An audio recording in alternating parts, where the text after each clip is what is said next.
Hey guys, I'm here today with Steve Palise from Palise Property. And Steve is going to be speaking at Buyer this year, which we are very excited about, covering how he launched his business, what the space is that you sort of carved out a niche in within the buyer's agency industry. So I would love it if you could give us a little bit of background of how you became to be a buyer's agent.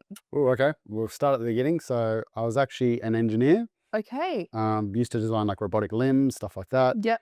Hated sitting at a computer for 10 hours a day typing code. So went and joined a mining company and designed like big crushers, grinders, belt filters, all that type of stuff. Paid all right. And then funny enough, used a buyer's agent who you know, Nathan Burge, early on. Bought my first property for 230 grand. That went to like 300 grand in the first year. I was like, Wow. well, this is easy. So that was my first taste of property. And then following those young guys that had like big portfolios. Yep. And then while I was working 60 hours a week, so I was just kind of building my own portfolio on the side and got it up to, I think, about 7 properties when I left. And then was like, well, I'm doing this every night till 2 a.m. Why don't I kind of try to do it as a full-time job? Joined another company, which is my main competitor now, Yes. as one of their first employees, helped grow that to about 20 staff. And then was like, no, this isn't for me. It's getting a bit too corporate. It wasn't kind of, as you can see how I'm dressed in that, I wasn't really a suit wearing type. Yes. And then decided like, let's go to mine and did it. We've moved overseas. And for the first 2.5 years, ran my company for literally by myself, traveling around Europe. Wow. So you achieved like the buyer's agent dream of being able to have the lifestyle and build your business. Well, we can talk about it. It wasn't easy. Like Yeah. people see the glamour of like the social media of like, oh, look, I'm in Iceland. Look, I'm here. They don't see the 4 a.m. wake ups, working Yeah. till 7 p.m., 5 or 6 days a week as well. So it's the first few years in e-business is tough, but I actually did it remotely, which I don't think many buyers agents actually have. No. You would have had to have a lot of strong processes We and actually discipline. we can talk about that. So that was probably being overseas was the best thing that could have happened to my business Hmm. because of the time zone difference. I was only really available from 4 p.m. till midnight. Yeah. Okay. The benefit of that is every time I offered a phone call to a client, they would actually choose 6, 7, 8 p.m. So you could actually get both decision makers on the call. Because that's the biggest thing in sales. If you talk to like, it's normally the male partner because they were trying to get rich quick kind of thing. Yeah. And then they go back home and talk to their partner, being like, oh, chatted to this bearded guy who's in Estonia at the moment.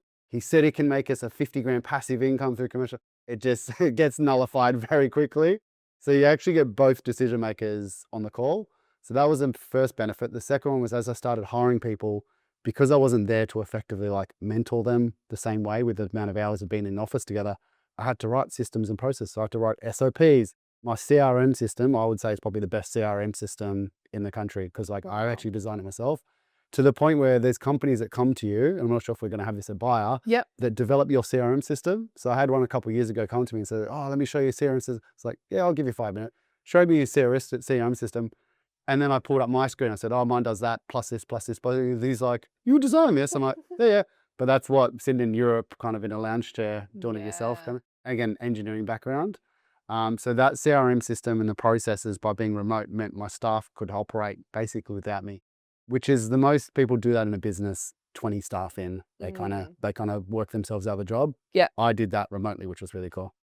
And what was the industry like at that time? Because how long have you had your business for now? 5 years, I think. Okay. 5 years now. Now we've got almost 30 staff. Wow. And you're more in the commercial space than the resi space. That's your niche.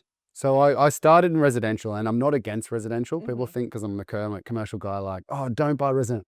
I had 12 residential properties, Yeah. and I've Okay. purchased over 1,000 residential properties for clients as well. Yeah. But because I was overseas, there's a lot of noise in the resi buy space, so I moved into the commercial, which effectively at the time, 5 years ago, there was only one competitor called Rethink Investing, which is the Yes. company I worked for. So I Okay. already knew the competitor inside and out. Yeah. So that was also an advantage as well, of being like, I knew their strengths, I knew their weaknesses.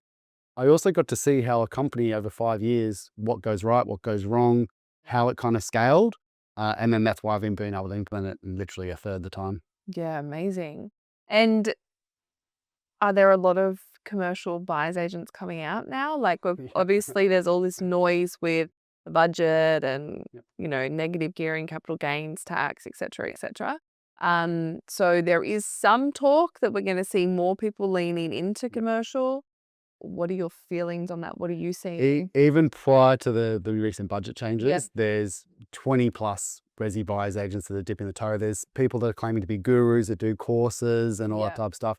But at the time when I started my business 5 years ago, I wrote the first commercial book that's in stores. There was no other commercial book. There was no other podcast. Now there's probably 10 podcast series you can listen to, and everyone's kind of got a book or a podcast or a company. Yep. But there's a lot of nuances with commercial, which they start and then it doesn't really work out because they realize how hard it actually is. Yeah. And then they go back into their lane. What was your question again? So are you seeing more more buyers, yeah. commercial buyers agents having the longevity, or is it sort of a flash in the pan and then it's like... I'm yet to see anyone stick. So at the moment, it's just kind of like the big company Rethink Investing Yep. and me. So I call it as like the Coke and Pepsi at the moment. Yes. And then there's some periphery ones like the little Schweppes and Fantas and stuff kind of popping up. But they just realize it's nowhere near as profitable, and it's with systems and processes are way more complicated. Where we can go into that as well about like due diligence, even finding the deals it's not like residential where you do your research, you target an area, you go, this is a suburb we want to buy in. Yeah. And then you just scout that suburb for a month or so to find it. Commercial, if you've got like $1 million budget, you can't just look at it. Sometimes there's no sales for 3 to 6 months in that suburb. So you actually have to look Australia wide. Yeah. So your acquisition team is bigger. Then there's actually less deals as well. So once you find it, then the due diligence side, like I got 6 guys doing due diligence because it's like a 50-page report. You got to do lease review, contract review, tenant interviews, road and traffic analysis, vacancy studies, occupancy studies, competition analysis, check service contract. And this is all like done empirically. It's not like you go on a data website and it tells you what a vacancy rate is. You need to get on the phone and talk to property managers and start building your own list out. Yeah. So there's a lot more involved in commercial, but hence why they come into it, they realize it's too hard and then they kind of get out of it. I'm not saying this, I actually think it's prime. Whenever there's only 1 or 2 competitors, that's probably the time you actually do want to come in and try to compete with me or the Rethink Investings, which is probably, we'll talk about that at buyer. But yeah, it's actually easier if someone's already broken the ground because you can kind of emulate them and work on whatever weaknesses they have, whether it be too many clients or too long to find properties or they're too expensive. Like you can find whatever they're not doing well and people are grumbling about, fix that problem, and that's where you come in. And are you going to be giving the audience buyer some insight into if you were starting a business now, going to commercial buyer's agent, what would you do differently? How can you set up a successful commercial buyer's agent? Are the audience going to be getting some insight? I will pull the curtain behind. I will literally show everything. I'll show like how I built my CRM, how I got clients. And we mentioned off air about like I've been overseas changes how you get clients. Yeah. Because there's certain ways to bring in clients for a business. We all know we're marketing, but what type of marketing? Like who you're targeting? Like what's your niche? Are you educational? Are you more salesy? Are you more like clickbait type ones where you're abusive and swear and like there's all different types of ways to do marketing. Then there's also networking, which a lot of the big companies, they do better through like accountants, financial advisors, business networking events. You can kind of do that side of it as well.